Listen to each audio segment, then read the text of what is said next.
Pada masa itu, ketika jumlah murid makin bertambah, timbullah sungut-sungut di antara orang-orang Yahudi yang berbahasa Yunani terhadap orang-orang Ibrani, karena pembagian kepada janda-janda mereka diabaikan dalam pelayanan sehari-hari.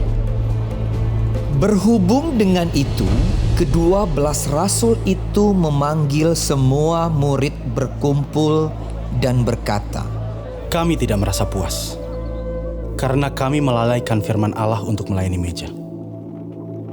Karena itu saudara-saudara, pilihlah 7 orang dari antaramu, yang terkenal baik dan yang penuh roh dan hikmat, supaya kami mengangkat mereka untuk tugas itu.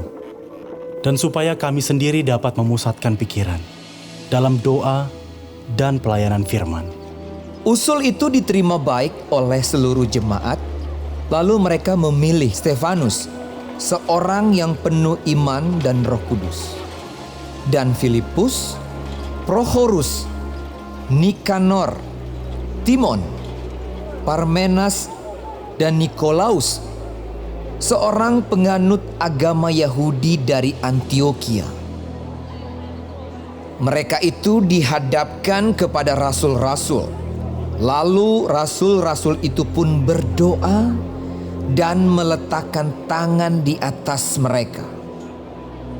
Firman Allah makin tersebar dan jumlah murid di Yerusalem makin bertambah banyak. Juga sejumlah besar imam menyerahkan diri dan percaya.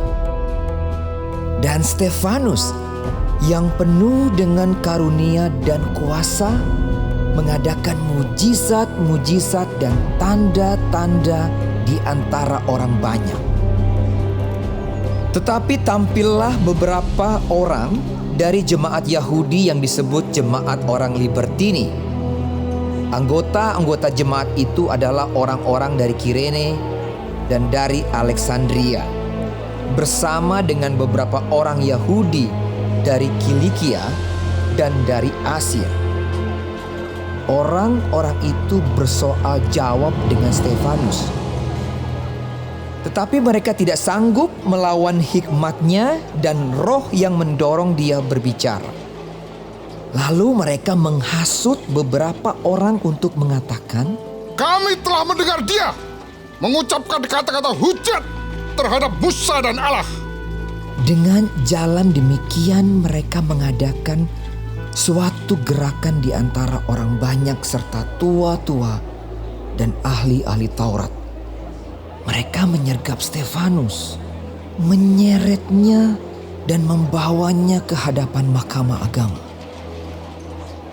Lalu mereka memajukan saksi-saksi palsu yang berkata, "Orang ini terus-menerus mengucapkan perkataan yang menghina tempat kudus ini dan hukum Taurat.